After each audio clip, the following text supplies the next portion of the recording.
Саламатсыздарбы? Эфирде эл өкүлдөрүнүн апта ичинде көтөргөн маанилүү маселелерин баяндаган парламент берүүсү. Алгач бүгүнкү чыгарылыштан кыскача. Милдеттүү медициналык камсыздандыруудан өткөндөрдүн саны 77 миңге жетти. Дары-дармектер бекер берилет. Маңзатка азгырылган өспүрүмдөр эл депутаттары бул маселеге олуттуу көңүл бурууга чакырышты. Киберпреступление аркылуу, информационный система аркылуу баңгизаттарды алуу абдан оңой болуп калды. Импорттолуп келген тамак аштын сапатын текшерүүгө жол ачкан мыйзам долбоору сунушталууда. Лабораторияларыбыз жок, ошол эле тескөө кыймыл аракеттерибиз баягы нормативдик тартипте так коюлган эмес да.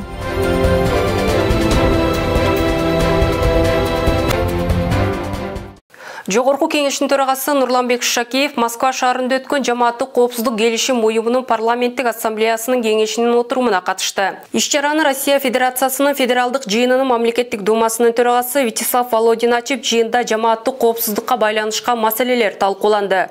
Ошондой эле ассамблеянын алкагында парламенттер аралык кызматташтыкты кеңейтүү тууралуу сөз болду. Отурумда сөз сүйлөгөн төрага жамааттык коопсуздук келишим уюмуна төрагалык кылуу милдети Казакстанга өтүп жатканын эске салып, Кыргызстан парламенттик ассамблеянын алкагындагы пландарын ийгиликтүү ишке ашырууга көмөктөшөрүн кошумчалады. Муну менен катар парламенттер аралык кызматташтык ЖКК алкагындагы байланыштарды чыңдоого өбүлгө түзөрүн билдирди. Андан тышкары Шакеев Кыргызстан ЖККнын потенциалын чыңдоого өзгөчө маани берерин кошумчалады. Жогорку кеңеш Кыргыз Республикасынын мамлекеттик символдору жөнүндө мыйзам долбоорун 2 жана 3 окууда карады. Мыйзам долбоору тууралуу конституциялык мыйзамдар, мамлекеттик түзүлүш, сот, укук маселелери жана Жогорку кеңештин регламенти боюнча комитеттин төрайымы Чолпон Султанбекова маалымат берди. Аталган сунуш Кыргыз Республикасынын башкы мамлекеттик символдорунун бири болгон тууну жакшыртууга багытталган. Тагыраагы туудагы айрым элементтерге тактоо киргизүү сунушталууда. Ар кандай ача пикирлер болду, ачуу сөздөр болду. Айрыкча менин дарегиме коомчулук тарабынан көптөгөн сын пикирлер айтылды, бирок мен анын баарын мыйзам ченемдүү көрүнүш деп кабыл алам. Катуусу да болду, орунсузу дагы көп болду. Мен аны ачык айтып коюшум керек, бирок мен эч кимисине жооп берген жокмун. Бирок мен ойлойм, мына жооп ушул деп ойлойм, татыктуу жооп болду деп ойлойм. Парламент милдеттүү медициналык фонддун өткөн жылдагы отчетун кийинки жылдарга карата республикалык бюджеттин 2-3 окууда бир карады. Аталган фонддун 2024-жылы кирешеси 30 миллиард сом болору белгиленди. Буга чейин камсыздандыруудан 7 миң гана адам өтсө, учурда алардын саны 77 миңге жеткен. Аларга оор абалдагы операцияларды жана дарылоону акысыз жүргүзүү жеңилдиктери каралган. Кененирээк кийинки сюжетте. Талкууда депутат Дастан Бекешев мамлекеттик дарыканадагы дары-дармектердин ар кандай баада сатылып жатканын көтөрүп, министрге шайлоочулардын кайрылуусун жолдоду. Не билеттен дары бар экен. Ошону алам дегенде ар кандай суммада дейт. Бирөөсүндө дейт 602 сом, башкада 589 сом. Иши 5% ошол скидканы фомс аркылуу берилбейт экен. А бирок дейт, мен Неман компанияга барсам дейт, Неман аптекага барсам, ошол жерде 5% менен скидка менен еще арзан баа менен сатабыз деп атышат да. Милдеттүү медициналык каттоого былтыр 7 миң гана жаран катталган болсо, быйыл алардын саны 77 миңге жеткен. 2 миллиондон ашык жаранда медициналык полиси жок экенин баса белгилеген депутат кылдат көңүл бурууга чакырды. Полисти күчөтүш керек да. Рахмат. Экинчиден, министр менен өзүңүз отурасыз, сиздер да кыйналбайсыздар да. Эгерде полис болсо баарындачы. Ошон үчүн ушул саясатты колго алсаңыз, Эдил Жолдубаевич, бул сөзсүз түрдө медициналык камсыздандыруу полиси керек, милдеттүү медициналык камсыздандыруу. Депутат Айбек Алтынбеков аталган фонддогу өздөштүрүлбөгөн каражаттар фонддун бюджетинде калуу сунушун берди. Бул автоматтык түрдө калдыктар кийинки жылдын бюджетинде каралса, Руслан мырза, ушул боюнча Минфиндагы эми үчүн дегенде баягы тендер, баягы максаттуу баягы алыш бериш, соода сатык баягы тендерлерден өтүп калган дары-дармектер, жана ремонттор, жана оборудованияларга кеч болуп калат экен тендерлер. Анан ошонун акчасын төлөп берейин десе, жылдын аягы болуп калат экен да. Ошон үчүн баягы бул тендерге катышкан баягы ишкерлерибиз көп убакытты күтүп калат экен да. Депутат Таалайбек Масабиров фармацевтикалык ишканалар менен түзүлгөн келишимдердин саны жүрөк кан тамыр ооруларын дарылоочу дары-дармектердин тартыштыгын айтты. Жүрөк оору биринчи орунда турат деген. Ошону мен суранып кетем, мен себептен сурап атам, фармациялык түздөн-түз мамлекеттин ортосунда келишим түзүп, дары-дармектер менен камсыз кылсаңыз, элдердин алгысы алат. Потому что бүгүнкү күндө дефицит өзүң айтып атат, буну чечебиз деп атат. Азыр искусственный мына глицерин деген, азыр мына грипп жана көр деген оорулар эме болот, ошонго сиздер эми суранышта дары-дармек менен өз убагында камсыз кылып турсаңыздар, мына жана айттым, сиз жакшы башсаңыз элемады. Мамлекеттик кылсаңар, өзүңөр жанагы баны каалагандай кылып мындай чүрүп арзандатып бергенге мүмкүнчүлүгүңөр бар да. Жогорку кеңештин комитети милдеттүү медициналык камсыздандыруу фондунун бюджети тууралуу мыйзам долбоорун 2 жана 3 окууда жактырды. Медициналык камсыздандыруу фондунун 2023 жылга жана 2024-25 жылдардын пландык мезгилине бюджет жөнүндө мыйзам долбоорлору жогорку кеңештин дагы жалпы жыйынында каралды. Бюджеттин жалпы кирешелери 30 миллиард 85,3 миллион сом суммасында. Бюджеттин жалпы чыгашылары 30 миллиард 85,3 миллион сом суммасында. Урматтуу депутаттар, аталган мыйзам долбоорун 2 окууда колдоп бериңиздерди суранам. Эгерде жаран медициналык камсыздандыруудан өтсө кандай артыкчылыктарга ээ болот? Медициналык камсыздандыруудан өткөн жарандардын кандай артыкчылыктарга ээ болот аларчы? Аларга эмне кандай артыкчылык болот түшүндүрүп койсоңуздар, себеби элибиздин көбү түшүнбөй атпайбы? Анан камсыздандыруунун пайдасы аларга кандай пайда алып келет? Мамлекет тарабынан кандай жардам берилет? Ушуларды кеңири аз айтып койсоңуз, аз биздин элдер уксун.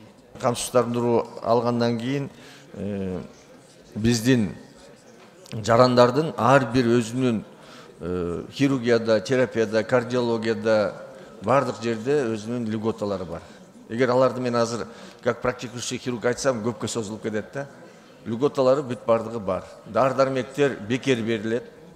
Стационарларда операциялар бекер берилет, бүт бардык процедуралардын бардыгы, обследование бардыгы бекер болот.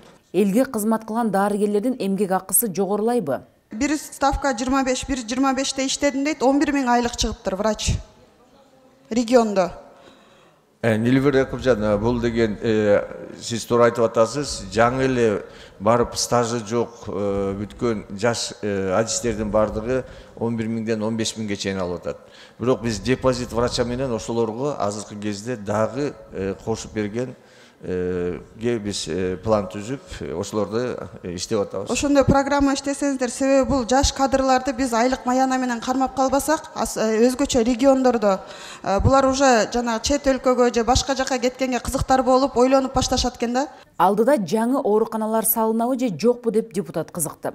Бул келе жаткан жылдарда канча жаңы больница салынат Кыргызстан боюнча. Жана канча больницалар ремонттон өтөт. Азыркы кезде 20 больница, бул 100 орундук, 200 орундук, 300 орундук бардык жерге пландалган. Мынакей Көчөн Акылбек Үсөнбековичтен да биз жолугуп жана 2 саат сүйлөшүлгөндө, ошондо Ош шаарында и Бишкек шаарында 500 койкалуу больница баштайбыз. Талкуудан соң мыйзам долбоорлору 2-3 окууда кабыл алынды. Милдеттүү медициналык камсыздандыруу фондунун 2024 жылга жана 2025-2026 жылдардын пландык мезгилине бюджети жөнүндө Кыргыз Республикасы мыйзам долбоору жактырылсын. Макул 77, каршы жок, баары 77, катталды 80. Мыйзам долбоору 3 окуудан кабыл алынды. Транспорт, коммуникациялар, архитектура жана курулуш боюнча комитети 2023 жылдын 12 октябрында Бишкек шаарында кол коюлган. Кыргыз Республикасынын министрлер кабинети менен Азербайжан Республикасынын өкмөтүнүн ортосундагы Ысык көлдүн жээгинде 5 жылдыздуу отелди куруу үчүн инвестициялар жөнүндө макулдашууну ратификациялоо тууралуу мыйзам долбоорун талкууга алды. Азырынча аталган мейманкананы курууга 8 миллиард сом жумшалары белгилүү болууда. Макулдашуу Ысык көлдүн жээгинде заманбап 5 жылдыздуу туристик комплекс курууга байланышкан. Ага Азербайжан Республикасынан инвестиция тартылат. Ал эки тараптуу кызматташтыкты жана туризмди өнүктүрүүгө өбөлгө болмокчу. Макулдашуу долбоорун түзүүнүн негизги максаты Кыргыз Республикасы менен Азербайжан Республикасынын ортосунда туризмди өнүктүрүү жана Кыргыз Республикасынын аймагында 5 жылдыздуу отелди куруу үчүн инвестицияларды тартуу, эки тараптуу экономикалык байланыштарды туруктуу өз аракеттөөнү кеңейтүү болуп саналат. Макулдашуу долбоорун түзүү туристтик индустриянын өнүктүрүү жана Кыргыз Республикасына инвестициялар тартууга маанилүү стратегиялык кадам болуп саналат. Макулдашуунун долбоорунун алкагында кызматташуунун негизги принциптери жана шарттары деталдуу түрдө аныкталат. Анда ар бир тараптын милдеттери жана жоопкерчилиги, ошондой эле долбоорду ишке ашыруу механизмдери белгиленет. Албетте, депутаттарды салына турган отелдин болжолдуу баасы кызыктырды. Көлүбүздүн жээгине татыктуу бир 5 жылдыздуу отель курулганына абдан жакшы. Сиз айтсаңыз, ошол жалпы жонунан инвестиция толугу канча сумма болуп атат? Азыр техника экономический проекттер бүт баары түзүлүп атат. Окончательный суммасын айта элек. Сиз болжолду айтыңызчы, болжолду. Болжолду айтканда бир 8 миллиарддын тегерегинде сом. Экинчи, сиздер айтып атасыздар, 10 жылдын ичинде ар кандай салыктардан бошотобуз деп атасыздар да? Кайсы салыктардан бошотобуз? Келишиммен каралган бул киреше салыгы, анан кийин налог на доходы лиц нерезидентов деп ошол салыгынан, анан кийин кошумча салыктуу Кыргызстанда алына турган кошумча салыгынан. Ушул 3 салыгынан бошотулуп атат. Мыйзам сунуштап жаткан тарап салыктан жеңилдик берилген сумма канча болорун, кандай долбоор менен салына турганы, 49 жылдан кийинки тагдыры эмне болору туурасында так жооп бере алышкан жок. Бир проект менен даярданып келсеңер жакшы болмок. Биринчиден, конкретно биз дагы билишибиз керек, что как что. Эме 10 жыл деп атасыңар, 10 жылда кандай налогтор менен освобождается. Бул бир, анан 49 жылдан кийин ал кандай бизге өтөбү, же болбосо биз кайтып бизге сатып алынабы?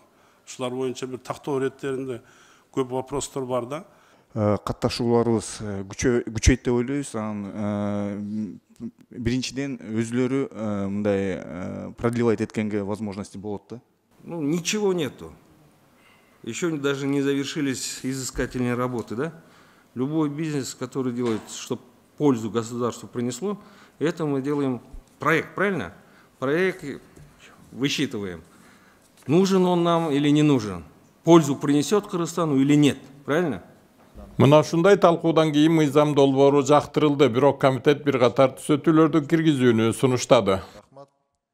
Жаштар арасында синтетикалык банги каражаттарын колдонгондордун саны күн сайын көбөйүүдө. Мындан бир нече ай мурун мектеп окуучуларына психотроптук заттарды саткан дарканалардын аныкталышы коомчулукта чуу жаратканы баарыбызга маалым.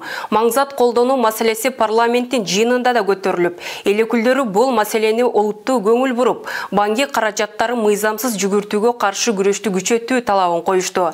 Кененирээк кийинки материалда. Соңку учурларда өлкөдө интернет аркылуу маңзат соодасы күч алды. Айрыкча психотроптук дары-дармектерди колдонуу мектеп окуучулары арасында кеңири жайылды. Балдар жана баңгизат темасындагы орчундуу маселе көтөргөн депутаттар бул багыттагы ишти күчөтүп, алдын алуу чараларын жүргүзүү зарылдыгына токтолушту.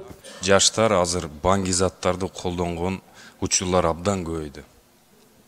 Биз дагы эл менен көп жолугушуу ошо жабыркаган ата-энелер менен учурашып, жүз көрүшүп, жаштарын көрүп абдан кейизин. Киберпреступление аркылуу, информационный система аркылуу баңгизаттарды алуу абдан оңой болуп калды. Ал эми депутат Нуржигит Кадырбеков банги каражаттарын мыйзамсыз жүгүртүүсүнө каршы күрөшүп жаткан орган кызматкерлеринин социалдык шарттарын жакшыртуу маселесин көтөрдү. Жалал Абадтан ички иштер кызматкери наркотик сатып кармалды деген бир маалымат чыкты да. Эми бир жагы андайларга айоо жок, бир жагы ойлонуп атам, акыбалы кандай алардын? Айлыктары кандай? Квартирада жашап атабы? Эми элестетип көрүң, биртке айлык менен ошондой жумуштарды мойнуна илип койсоңуздар, бул баягы намек сыяктуу болуп калат да. Өзүң билгенди кыла бер, мына колуңда наркотик турат, эпте быгын таап сата бер деген сыяктуу. Ошон үчүн бүт өнүккөн өлкөлөрдө, мейли Туркия болсун, Америка болсун, Россия болсун, билбейм, Италия болсун, полицейскийлердин акыбалын аябай жакшы карашат. Аларды үй жай менен камсыз кылат, айлыктары жогору болот. Ошон үчүн алар баягындай бир азгырыкка алданып калбаш үчүн. Аймактык жактан алып караганда маңзат колдонуучулар Бишкек жана Ош шаарларында көп катталууда. Талкууда эл депутаттары Ош шаарындагы дарыканада сатылган психотроптук заттарды сатуу окуясынын жыйынтыгына кызыкты. Мектеп окуучуларына сатуу боюнча кармалганда текшерүү болгондо 2-3 магазинден чыккан. Жана ошондор аптекадан чыккан. Ошого чара көрдүңүздөрбү? Ош шаар боюнча мен ушул күнгөчө да айткам. Мен силерге рахмат айтам. Бул жерде акыркы убакта Сетбек Алмазбекович дагы бир информация бергенден биз чыгып ошону кармап келдик. Биз сизге ыраазылык билдиребиз. Ооба биздин деген кээ-бирки аптекадын кызматкерлери биздин жаш өспүрүмдөргө, айрыкча мектеп окуган окуучуларга ошо жана көзгө койгон лирика, тропинат деген дарларды сатып жүрген факттар болуп атат. Аларды аныктап, алар боюнча кылмыш ишин козгоп, азыр ошолор боюнча тергөө амалдары жүрүп жатат. Ал сиз боюнча Ош шаар боюнча мына Сетбек Алмазбекович айткан боюнча Чүй облусундагы кылмыш иштери боюнча силерге дагы кошумча маалымат беребиз. Жыйынтыгында банги каражаттары, психотроптук заттар, алардын аналогдору жана прекурсорлору жөнүндө мыйзам долбоору 2-окууда кабыл алынды.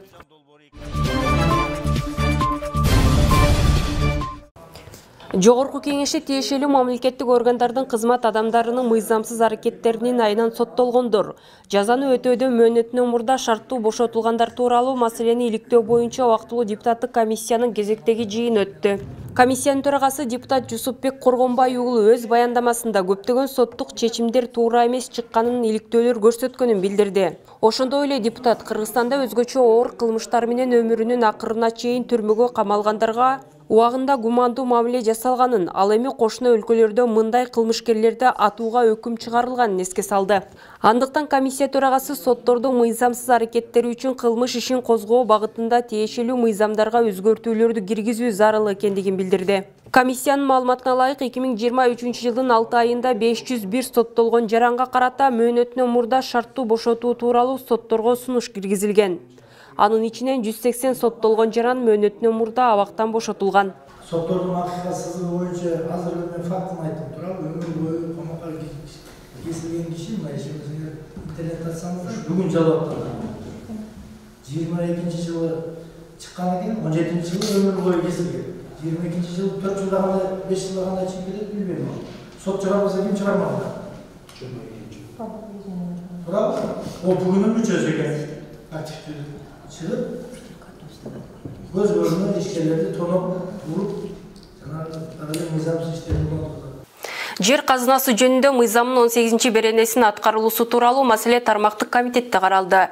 Жооптуу адистердин ыраазоосунда мыйзамдын 18 беренесинин 2-бөлүгүнө ылайык жекече алтын чайкап алуу ишмердиги, кум шагыл жана чопо топурак материалдарын конкурстук жана аукциондук объектилерге кирбеген тилкелеринде казып алууга укук алууда мамлекеттик каттоодон өтүүгө тийиш.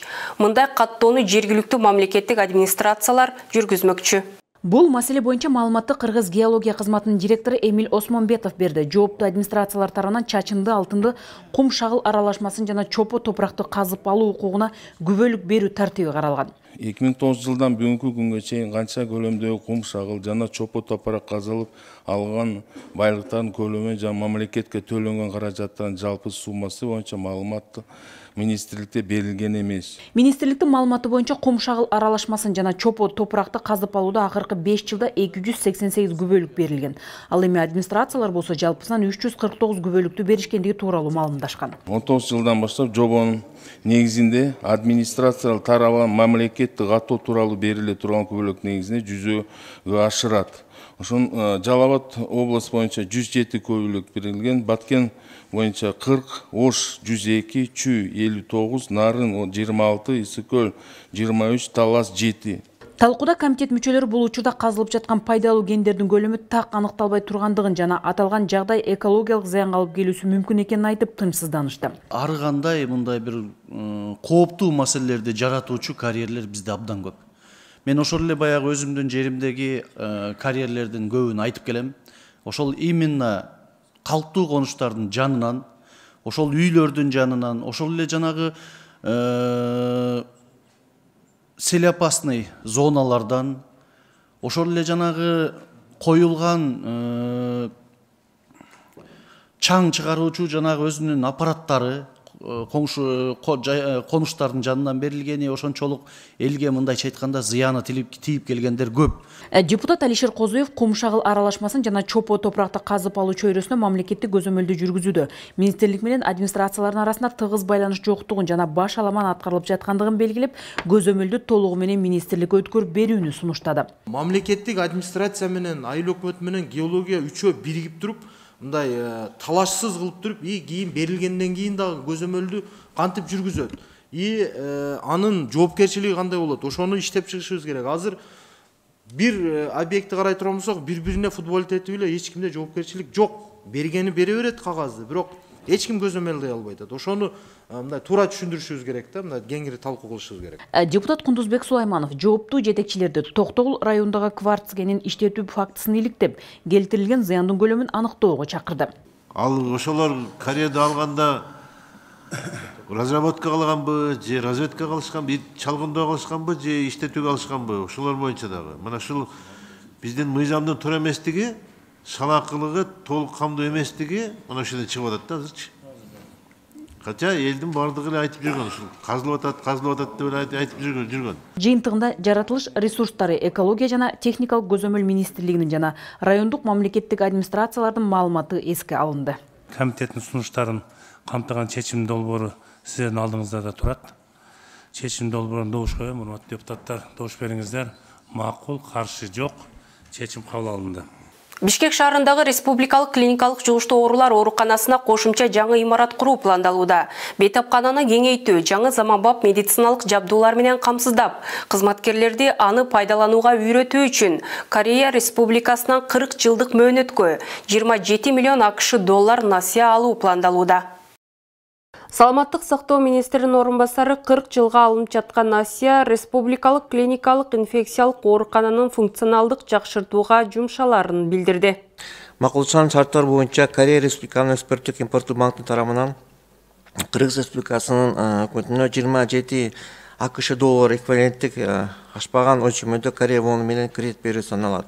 Кредит 40 жылга, жеңилдетүү период 10 жыл. Аталган кредит республиканын клиникалык инфекциялык оорукана функционалдык жакшыртуу долбоорун жүзөгө ашырылышы каржылоо үчүн жумшалмакчы. Буга чейин депутаттар насыя келишими бюджеттик кодекске дал келбегендиктен акчанын көбү кеңеш берүүчү кызматтарга жумшаларын жөө келтиришип, четке кагышкан. Бул ирет кандай өзгөрүүлөр бар? Невозможность проведения его ратификации согласно нормам бюджетного кодекса Кыргызской Республики, а также высокой стоимости консультационных услуг деп, бул 2019 жылы. Бирок азыр эле кайра ошондой консультационный услугиге 4 миллион доллар менен келип атса, силер мунап кирип атасыңар. Мурунку бюджетный кодекс бузулбай калып атабы анда азыр? Мурда бул экспортно-импортный банк бул субъект не международного права. 2010 жыл булар межправ соглашения кол коелу десек, алар ошондо макул болгон эмес. Бирок биз алар сүйлөшүүлөрдү жүргүзүп, 2022 жылы баягы сүйлөшүүлөрдүн алкагында ушул межправ соглашения кол коюшту. Бул бюджетный кодекстин азыр бузулуулары жок. Ал эми депутат Лейла Лураванын айтымында насыянын көбү кеңеш берүүчү кызматтарга кетет экен. Очень такое, знаете, подозрительное соглашение, честно. И очень невыгодная для нашей страны. Я так считаю, это мое личное мнение. 7 миллионов на 27 это просто несоизмеримые, я не знаю, как так можно. Оборудование на 5 миллионов. Извините, у нас сегодня мы простой ФАП обычным, даже самым таким примитивным не можем оборудовать, а мы сейчас будем такие деньги выкидывать за то, что за просрочку, в том числе на эти консультационные расходы. Калктын саны өсүп, ага утурлай, ар кандай жугуштуу оорулар да көбөйүп жаткандыктан Бишкек жана Ош шаарларында бейтапканалардын санын көбөйтүү зарыл болууда. Шаарда өзү негизи бир эле жерде бар да. Мүмкүн болсо ушундай эле биз колдошубуз керек, жана ошондой эле сиздер ушунун үстүндө иштесеңиздер. Ош шаарына дагы курганды бир ойлосоңуздар. Ош шаарына дагы ушул көйгөй мындан 2 эсе көп оор болуп турат да. Балдардын маселеси жана ошондой эле жаңы ушундай корпус салуу боюнча жугуштуу ооруларга. Канчалык сындар айтылбасын, талкуунун жыйынтыгында мыйзам долбоору комитеттин мүчөлөрү тарабынан биринчи окууда жактырылды.